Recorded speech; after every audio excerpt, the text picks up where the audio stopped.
Jalur utama itu keluarga. Karena anak bentuk apapun bahwa mengetahui segala sesuatu itu melalui keluarga pembinaannya, ya kan? Anak tahu A dan B, tahu uang dan sebagainya adalah jalur utama. Ya. Malah pendidikan itu yang paling baik, ini calon bapak, ini calon ibu, pendidikan yang paling baik dalam jalur keluarga itu justru dimulai sejak ayunan. Ya, ya. Sejak Allah menghembuskan ruh ke dalam perut ibunya dalam waktu 4 bulan. Nah, sebenarnya itu pembinaan yang bisa dilakukan dengan baik. Jadi tidak ada anak yang ingin soleh dan solehah dimulai setelah waktu TK, yang harusnya justru sejak ayunan itu. Ya. Kenapa Imam Syafi'i itu umur 7 tahun udah hafal Al-Quran? Karena nih, ingat nih calon ibu nih. Ya, kalau ingin mendidik anak, sekali lagi kalau ingin mendidik anak ketika umur 4 bulan dalam kandungan, ketika Allah menghembuskan ruh, sejak itulah saudara harus hati-hati selalu calon ibu. Didiklah anak-anak itu menjadi anak yang baik. Dengan bahasa diungkapkan, sering ngaji, sering tidak banyak ribut dan keluarga, dan lain sebagainya. Berikanlah bayi saudara betul-betul pendidikan. Itu yang paling utama. Ya. Jalur kedua ini pembinaan ini kalau di sekolah SMP dan SMA itu ada namanya OSIS kan, organisasi siswa intra sekolah. Itu jalur pembinaan sebenarnya buat generasi muda dalam rangka pengembangan bakat dan minat dan kepemimpinan, gitu ya. Itu di sekolah. Makanya kenapa seluruh siswa itu adalah merupakan anggota OSIS. Karena diharapkan bahwa mampu mengembangkannya. Baik intra ataupun ekstra. Intra organisasi itu namanya OSIS. Kalau ekstra berarti di luar sekolah itu namanya seperti PMR, Pramuka, gitu kan, dan lain sebagainya, Paskibraka, gitu kan, silat, ya. Yang ketiga, pembinaan jalur ini melalui jalur jalur kampus, jalur kampus. Di kampus ini pola pembinaan itu yang ada, kita lihat dari struktur kepemimpinan tingkat universitas, gitu kan. Ada yang dikenal dengan MPM, DPM. MPM, DPM, dan BEM, Badan Eksekutif Mahasiswa. Itu tingkat universitas. Ada juga adalah UKM, Unit Kegiatan Mahasiswa. Maksudnya adalah dalam pengembangan bakat dan minat.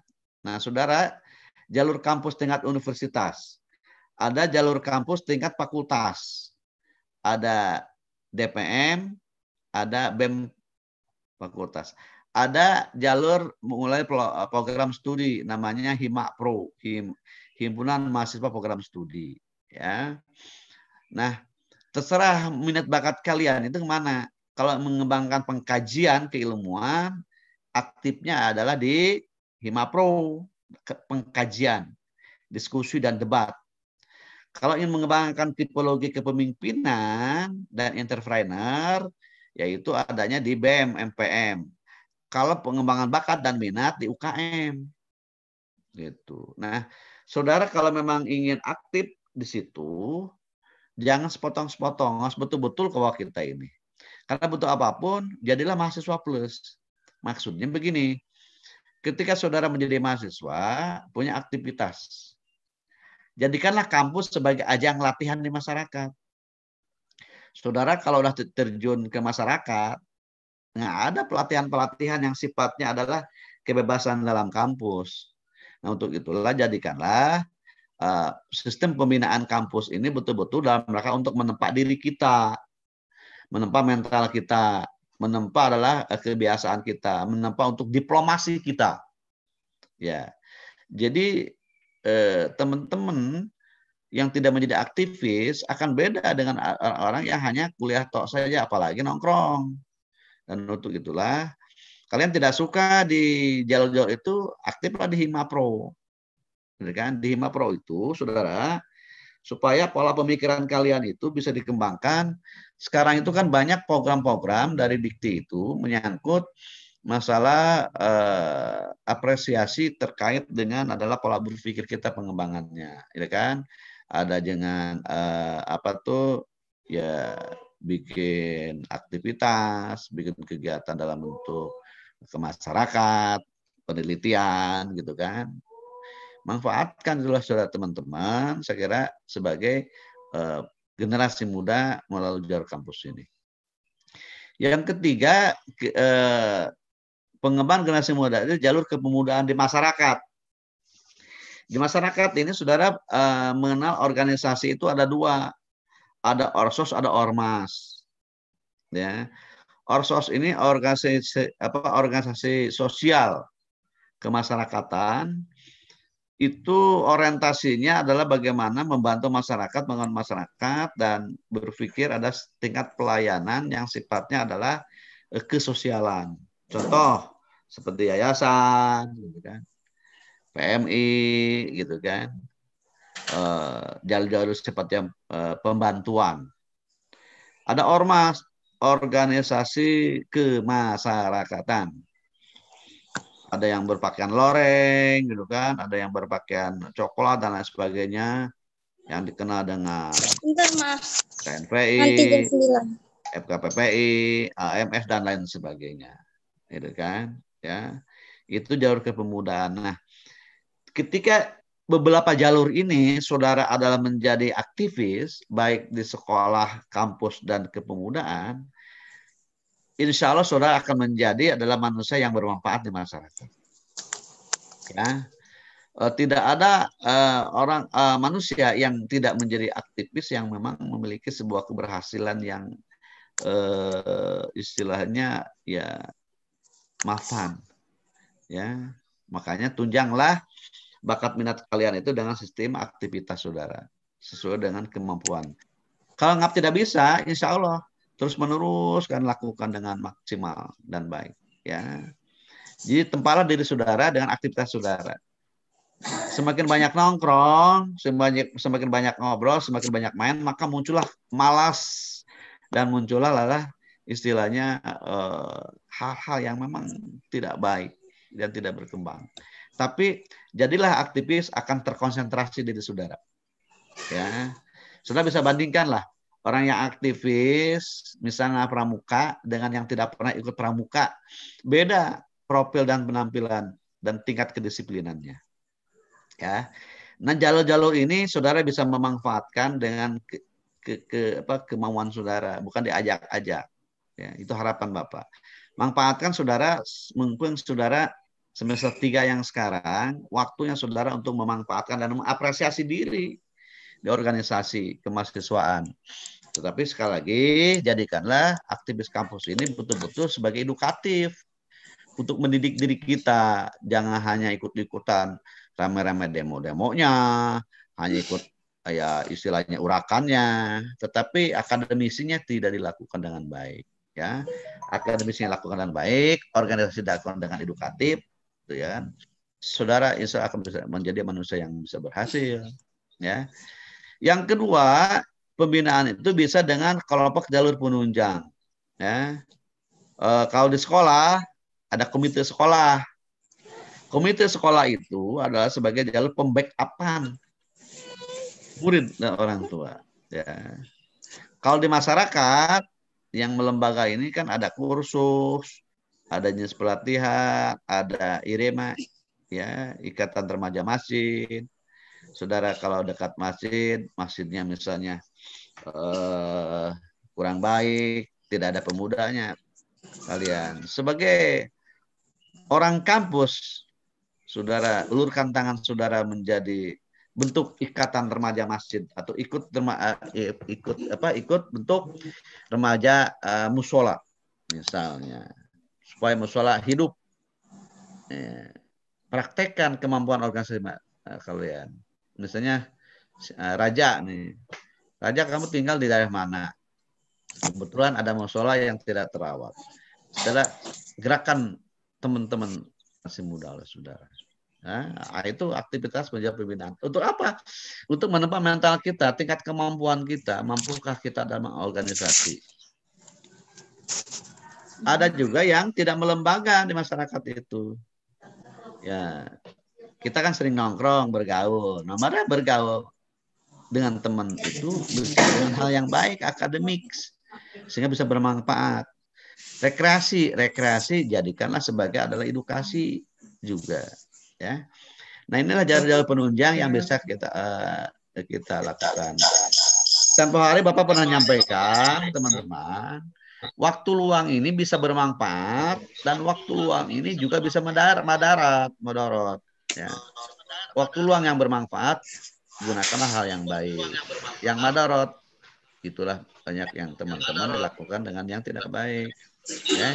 Yang terakhir itu jalur koordinatif. Jalur koordinatif ini jalur adalah kerjasama organisasi satu dengan lain, khususnya adalah ke pemerintah. Karena semua organisasi kemasyarakatan itu kan merujuknya ke masyarakat, ke pemerintahan. Ya. Itu sudah sekalian. Nah, teman-teman, ini semua ya, jika saudara bisa memanfaatkan dengan seoptimal mungkin, saya yakin bisa baik. Karena tantangan yang paling besar sekarang ini, saudara sekalian, ya, adalah dari luar. Baik itu budaya ataupun sikap atau knowledge yang lain, ya. Nah, ini sudah diprediksi ya teman-teman. Sudah diprediksi oleh beberapa ahli ya tentang masalah ya kultur ini, budaya ini, ya. Sekarang saudara bisa merasakan, ya. Seperti ini Samuel Huntington ini dalam sebuah bukunya The Clash of Civilization ini. Nah, ini suatu ketika akan datang masa di mana kebudayaan yang satu akan saling bersaing dengan kebudayaan yang lain. Persaingan ini akan menyebabkan benturan budaya. Budaya Barat, Islam sebagai dua peradaban yang kerap kali berbenturan. Nah, sekarang udah bisa terasa, saudara. Ya, belum mulai terasa oleh kita karena kita sering mengkiblat ke budaya ke Barat, gitu kan, sehingga banyak berfaradok, berpola bertikah, bertentangan dengan kultur keislaman. Ya, ini bisa dirasakan. Ini udah digambarkan tahun 96. Coba bayangkan, saudara. Sekarang tahun 2020. Ya. Kemudian Kencaroningrat nih, ya, dia menggambarkan Don Berger, Vetter Berger, ini 94 ini, ya. Dia mengatakan dunia manusia adalah dunia yang dibentuk konstruksi oleh aktivitas manusia sendiri. Ia harus membentuk dunianya sendiri dalam hubungan yang nyata dengan dunia. Nah, artinya begini, sikap manusia, baik knowledge-nya, afektivitas sikapnya, dibentuk oleh keadaan, oleh manusia itu sendiri. Gitu kan? Jadi gini, manusia tak akan baik dengan tidak baik, tergantung manusia dengan siapa. Kan gitu ya. Kalau kita akan kumpul dengan orang yang soleh, insya Allah akan menjadi terbawa menjadi lebih baik. Kalau kita kumpul dengan orang-orang yang tidak baik, maka akan terjadi menjadi tidak baik. Jadi kita ini dibentuk dengan konstruksi aktivitas kita oleh manusia. Makanya kalau saudara punya niat membina diri kita menjadi lebih baik dan ingin berhasil, gitu kan, konstruksilah diri saudara itu dengan teman-teman yang memang memiliki nilai yang baik atau akhlak yang baik, atau yang sedang ramai yang sekarang dibicarakan revolusi akhlak. Nah, sekarang itu yang sedang dibicarakan, atau karakter yang baik. Nah, jadi dikonstruksi, ketika konstruksi aktivitas kita ini adalah salah, ya kan, maka tidak menutup kemungkinan kita itu akan menjadi sampah masyarakat.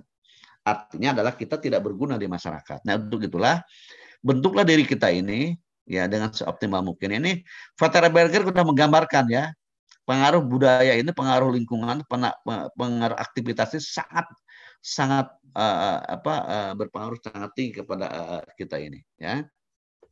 Kemudian kita lihat lagi nih, saudara sekalian, Alvin Toffler.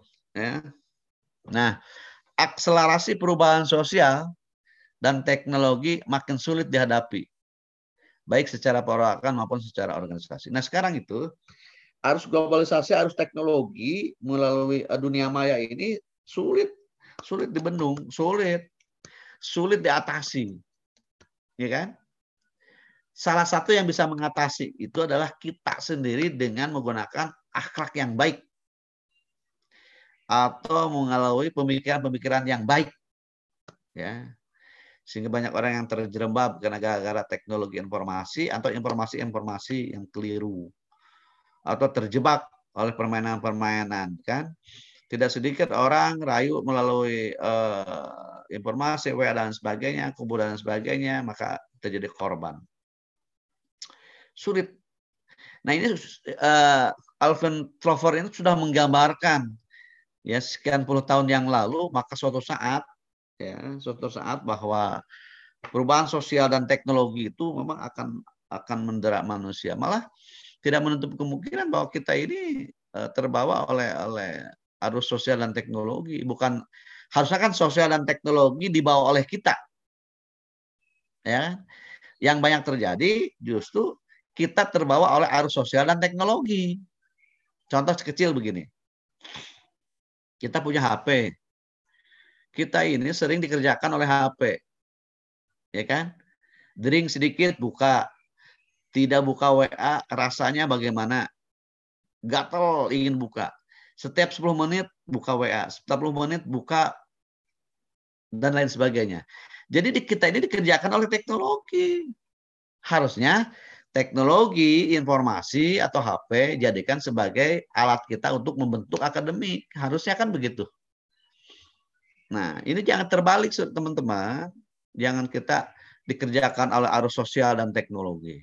Ya, ini sudah digambarkan. Nah, digambarkan oleh John Naisbitt ini, perubahan menimbulkan benturan pada kehidupan sosial tertentu.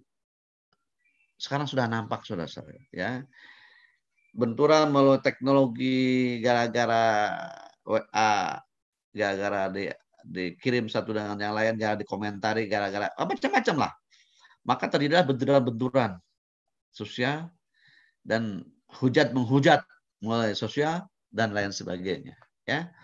Nah, ini sesuatu yang terjadi akibat pola pembinaan akademik kita ini adalah tidak bisa membawa diri. Sehingga kita terbawa arus, terjerembab akhirnya. Terjebak oleh dunia-dunia itu, ya, oleh kultur-kultur, ya. Nah, apalagi ini yang menurut Peter Stone ini, budaya asal nilai dalam negeri jauh lebih rendah daripada nilai baru di luar negeri. Artinya begini, kita ini sekarang ini nih lebih banyak menghargai budaya dari luar daripada budaya dalam budaya kita. Coba. Contoh nyanyian saja. Kita lebih bangga lagu-lagu Korea dengan nyanyian ajele-ajelean. Tahu ajele-ajelean? Gitu kan? Tapi lagu-lagu dari kita, teman-teman, yang memang lagunya enak, menggambarkan tentang Indonesia, kurang banyak menikmati dan kurang banyak diikuti. Ya, kalau dulu nih anak-anak TK ini udah terbiasa lagu-lagu kebangsaan Indonesia, seperti misalnya dalam rangka memberikan kesemangatan, ya, lagu Garuda Pancasila. Apa anak sekarang hafal nggak? Dulu itu Garuda Pancasila, akulah pendukung. Jadi betul-betul sekarang yang dinyanyikan lagu-lagu dari Korea lah, lagu-lagu dan sebagainya. Nah, sehingga nilai budaya dalam negeri itu tidak lebih baik dari budaya yang dia terima dari luar. Ini kan berbahaya, saudara.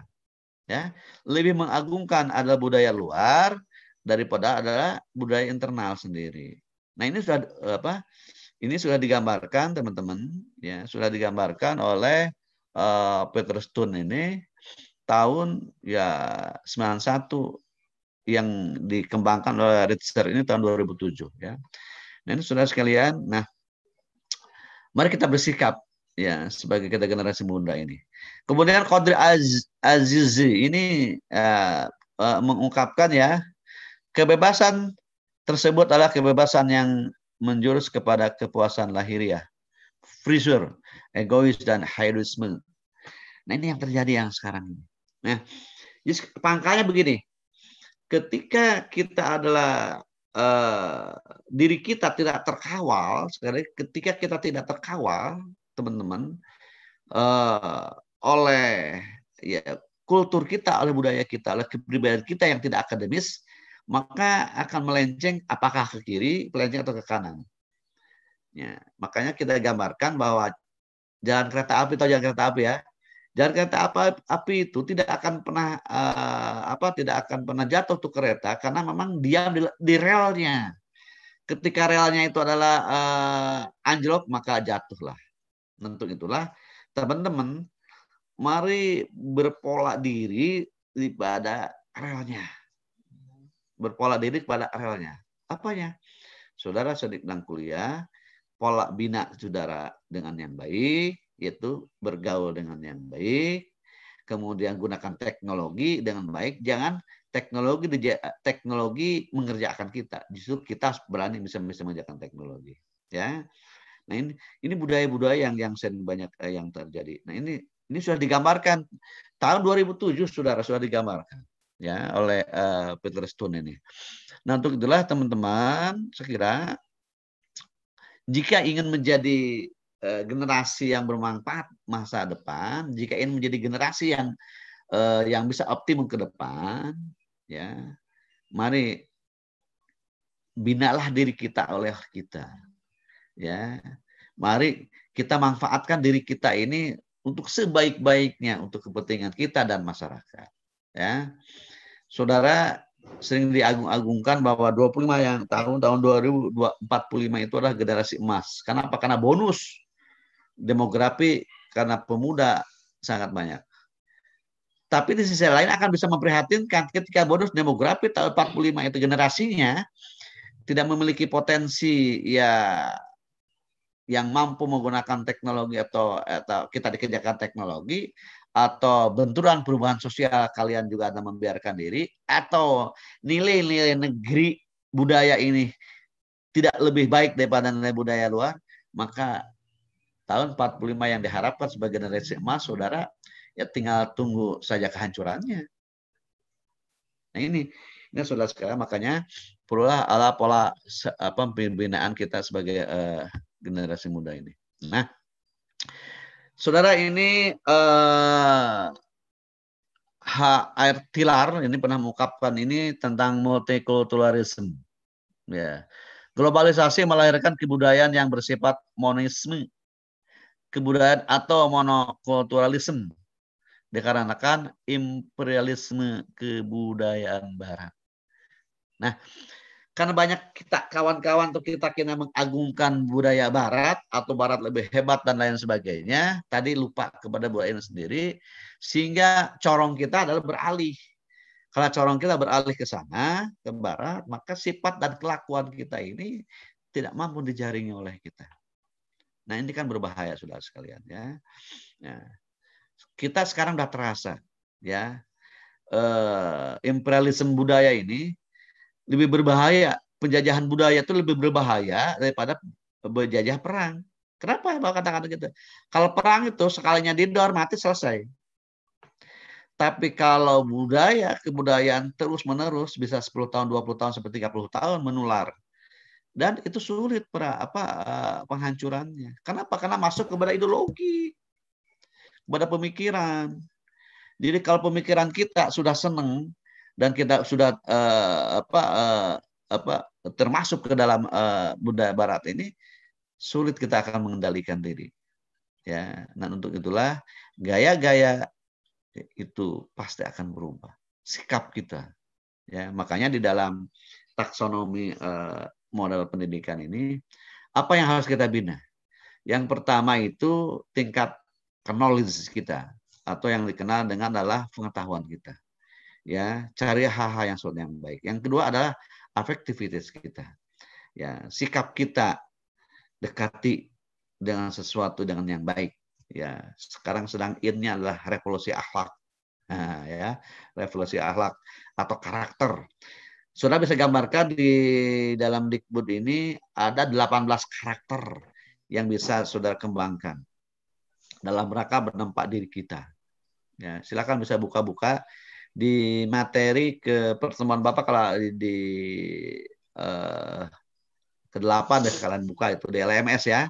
Saudara nanti buka materi Bapak ke di LMS, ya Bapak nggak ketemu nanti bisa dipertanyakan itu. Nah, dan ada 10 ciri karakter manusia yang sudah menyimpang. Ya, itu hasil penelitian, Saudara. Itu juga bisa kita bisa dilihat. Ya mudah-mudahan pertemuan yang akan datang kita bisa bahas semacam itu ya. Jadi sekali lagi teman-teman ya, akibat globalisasi dan munculnya mononisme ini, maka akan melahirkan globalisasi serba instan. Ya. Pesimisme, kekerasan, hedoisme, hilangnya rasa persaudaraan, kekeluargaan, keadilan, saling menindas itu segala sesuatu yang dianggap yang biasa. Sistem serakah dan puas tidak pernah puas. Nah, ini terjadi akibat awalnya adalah kita banyak mengagungkan kultur dari luar daripada dalam. Yang kedua, diri kita tidak pernah tertempa. Nah, makanya Bapak ingin mengajak ke teman-teman sekalian, kesempatan saudara sekarang masih semester 3, jadilah aktivis, jadilah sarjana yang plus. Tetapi aktivis pengembangan ide dan bakat itu kepada hal-hal yang edukatif. Sekali lagi, yang edukatif. Jangan jadi aktivis hanya bisanya demo melulu, protes melulu. Bisanya adalah mencibir orang. Hindarilah sekarang ini. Mari kita, saudara, menjadilah aktivis yang memang aktivis yang bisa mengedukasi diri kita. Karena sekali lagi, setelah kalian sudah menjadi masyarakat, jadi sarjana yang plus, yang baik. Itu harapan-harapan ya. Nah makanya ini gambaran-gambaran dari situasi kultur atau budaya yang sedang melanda sekarang ini menjadi sebuah membahayakan buat kita. Jadi diri kita ini ya tadi memulai kurang ya usaha lagi.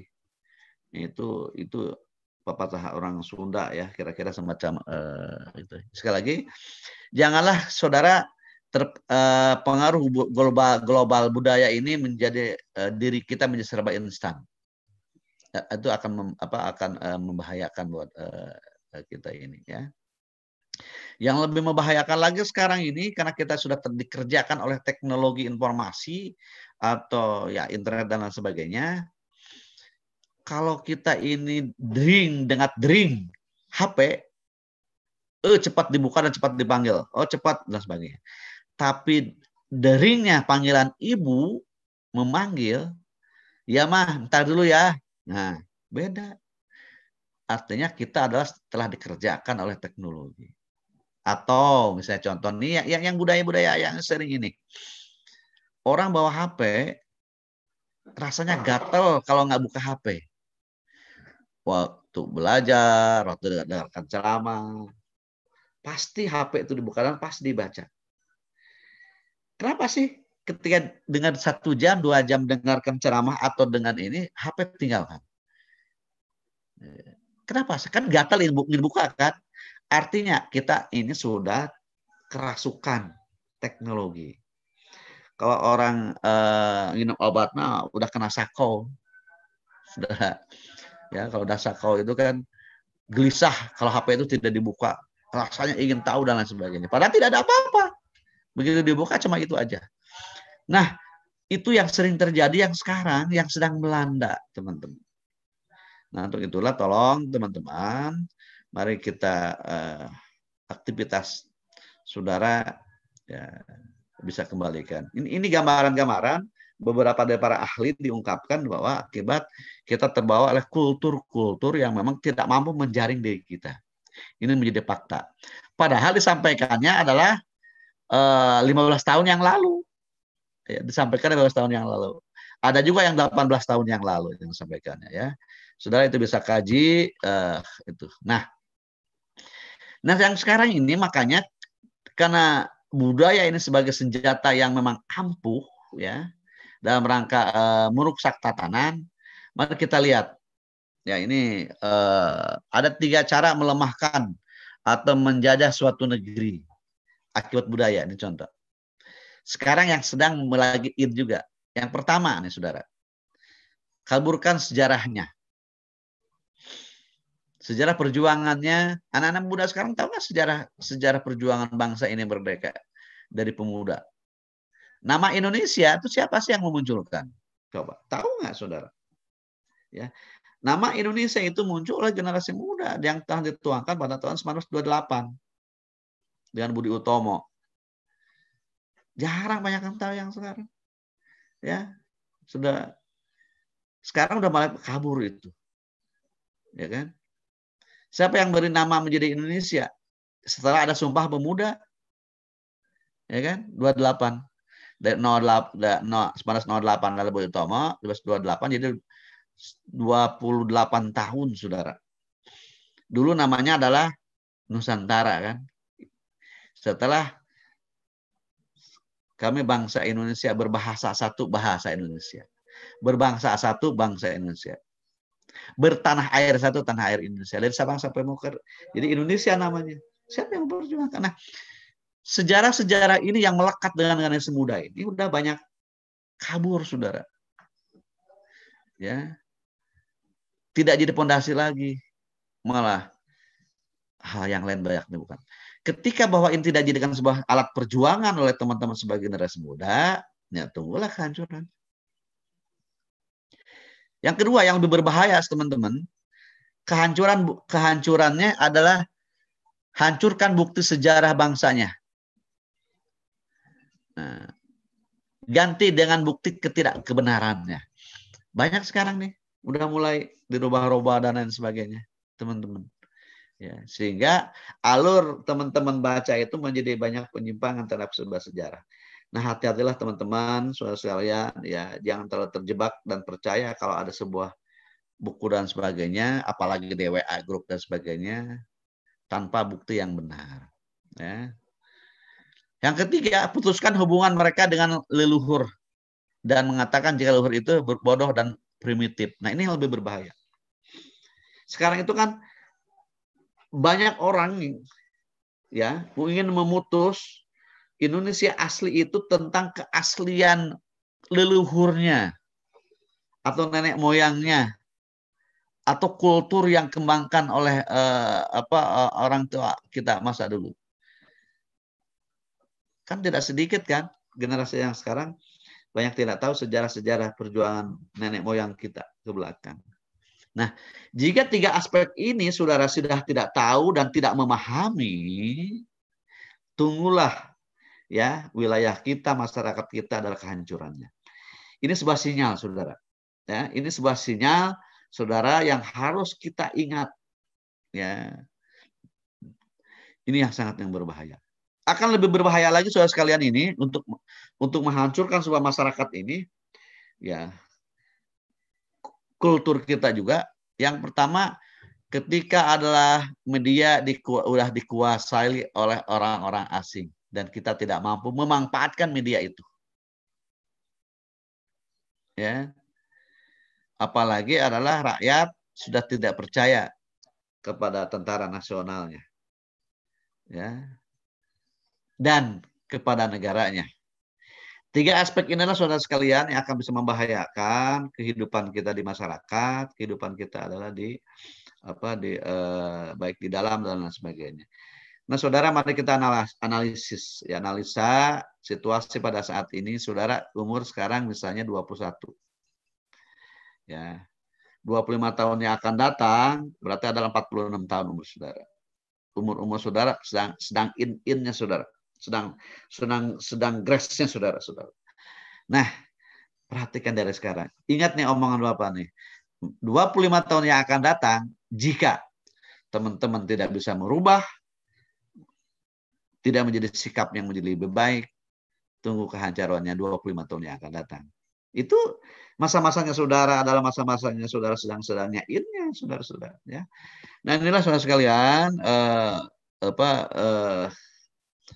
yang perlu ya kalian, dan untuk itulah Mari kendalikan diri kita ini, pengembangan kita ini dengan nilai-nilai karakter kita, nilai akhlak kita. Bagaimana kita mampu ya ini salah satu kunci untuk mengembangkan diri kita menjadi lebih baik ini. Bagaimana kita adalah mampu mengolah hati kita. Olah hati kita. Hati itu tidak bisa dibohongi loh. Ini yang baik, ini yang benar, ini yang haram, ini yang halal. Ini yang harus dan tidak harus. Ambil yang baik. Ya. Kemudian setelah kita tahu mana yang baik dan tidak baik, olah pikir. Ya, dipikir oleh kita, oleh logika kita. Ya. Yang ketiganya itu ya olah karsa. Ya. Sekira-kira ini estetis atau tidak, baik atau tidak gitu kan. Jadi jiwa raga kita ini baik olah hati, olah pikir dan olah karsa ini betul-betul oleh teman-teman dimanfaatkan seoptimum mungkin ya. Nah, itulah harapan-harapan Bapak sekalian, makanya silakan ini disimak nih Saudara. Coba Saudara ini terjemahkan nilai-nilai karakter berdasarkan gambar ini Saudara. Kira-kira mampu di mana kita ini? Kan nilai-nilai karakter ini kan banyak sekali. Religius, jujur, toleransi, disiplin, kerja keras, kreatif, mandiri, demokratis, rasa ingin tahu, semangat kebangsaan, cinta tanah air, menghargai prestasi orang, bersahabat, komunikatif, cita damai, gemar membaca, peduli lingkungan, peduli sosial, tanggung jawab. Nah, itu nilai-nilai karakter yang sekarang sekali lagi sudah banyak ditinggalkan. Prakteknya sudah banyak ditinggalkan ya. Nah, inilah saudara sekalian nilai-nilai inilah ya kalau saudara ingin jadi generasi yang edukatif dan selamat, nilai-nilai karakter inilah atau akhlak inilah yang saudara yang harus dibaharui dan menjadi lebih baik. Bapak yakin dan saya yakin insya Allah ketika saudara berada di dalam jalur yang baik, ini gambaran ini nilai-nilai karakter atau akhlak yang baik, insya Allah saudara akan membawa hidup menjadi lebih baik dan bermanfaat bagi diri saudara, bagi masyarakat, ya khususnya saudara adalah kaitan dengan religius keagamaan. Oke, sementara itu aja dulu ya teman-teman. Ada yang ingin ditanyakan silakan saudara ya. Ada yang tanyakan silakan.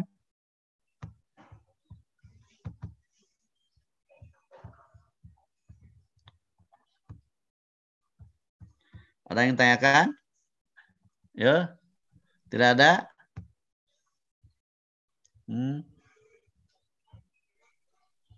Ya. Oke, saya kira saudara-saudara sekalian demikian barangkali pertemuan kali ini. Kalau ada yang ditanyakan, saudara bisa nanti di LMS, bisa di WA Group kalau yang perlu ditanyakan ya.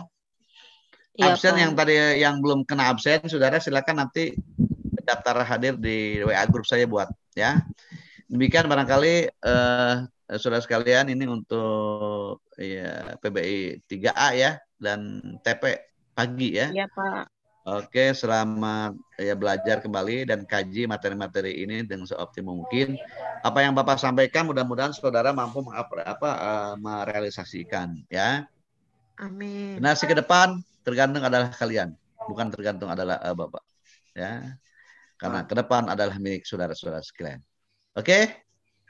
Demikian. Ya, terima kasih. Assalamualaikum warahmatullahi wabarakatuh. Waalaikumsalam warahmatullahi wabarakatuh. Ya, teman-teman, komtinya silakan nanti mengabsen ya, dan melaporkan seperti biasa. Selain absen masing-masing yang dibuat. Oke ya. Pak Dedi. Oke, siap. Ayo. Pak Dedi. Ayo, ini Pak Raja. Saya kan udah selalu setiap pertemuan itu saya selalu absen di grup WA ya. Ya. Nah itu katanya kata Bapak Mita Nur Habibah belum pernah masuk ya, itu maksudnya gimana ya Pak? bukan apa tuh sebentar. Bukan Mita, Endah. Oh, Saya udah Endah. absen, Pak. Endah Endah. selalu absen, Pak. Coba Udah. di Endah chat, selalu absen. di chat lagi ya, lihat nanti Bapak lihat lagi ya. Iya, Ya, Pak. ya. Karena di checklist Bapak tidak ada. Ya. Nanti Kalau Bapak cek lagi ya. Kalau saya Raja, Pak, gimana? Ada? Ada, kamu Raja ada. Ada, oke. Ini ya. Nanti coba dicek lagi ya. Endah Hegar mana nih? Baru ada sekarang nih. Nanti cek lagi ya. Terus Alip itu nggak ada sama sekali Alip. Ya, Alip emang nggak ada, Pak. Nggak ada ya. Oke. Iya. Terus Yunda baru udah masuk sekali. Jadi yang belum tidak sama sekali absennya itu Endah. Yang lain sih rata-rata ada. Ada juga yang satu. Saya ada terus, Pak. Yunda. Okta ini pertemuan pertama itu tidak ada absennya ya. Makanya nanti dicek lagi ya. Ya. Raja nanti dicek lagi, nanti Ya. dikonfirmasi sama Bapak. Oke? Ya. Pak, gimana yang PBI, Pak? Untuk PBI itu kalau lihat absensinya yang belum sama sekali itu Siti Alia. Ada nggak Siti Alia? Bahasa Inggris? Ada nggak nama Siti Alia? Ada. Hah? Saya, Pak. Nggak ada ya? Ada, Pak. Saya, Pak. Siti Alia Ajhari? Iya. Nah ini absennya dari pertama tidak ada. Coba dicek ulang. Ya, Saya Siti bisa Alia lihat, Pak. Ajhari itu tidak ada. Ya. Yang Hasnah Elita ada Hasnah Elita. Hasnah Elita mana? Hasnah Elita juga baru satu kali tuh. Komtinya siapa komtinya 3? Alwan, Pak. Alwan. Coba dicek Wan. Ya. Itu. Ini sekali lagi yang belum ada sama 100 Siti Alia Ajhari. Ya. Ya. Oke, demikian ya teman-teman ya. Kita Pak. mudah-mudahan ya. Endah itu selalu absen, Pak, dia dari awal. Endah Nanti Hergar Bapak cek mana? lagi deh. Cek. Nanti Bapak cek di WhatsApp terakhir ya. Ya, Oke ya. Masih ada terus ya? ada. Oke. Yang penting komponen bisa mempertanggungjawabkan. Ya. Ya. Oke. Ya. Ada lagi yang tanyakan? Itu kalau Raja ada terus ya, Pak? Raja tidak, Ada. Pak? Raja ada. Oh iya. Oke, Pak. Ya. Oke ya. Selamat melanjutkan pembelajaran yang lain. Ya, maaf Bapak sengaja pagi ini karena nanti jam 8:30 harus sudah ada di Pemda Kabupaten ya. Jadi menggeser waktu ya setengah jam. Demikian, makasih ya. Assalamualaikum warahmatullahi wabarakatuh. Waalaikumsalam warahmatullahi wabarakatuh. Makasih, Pak. Iya.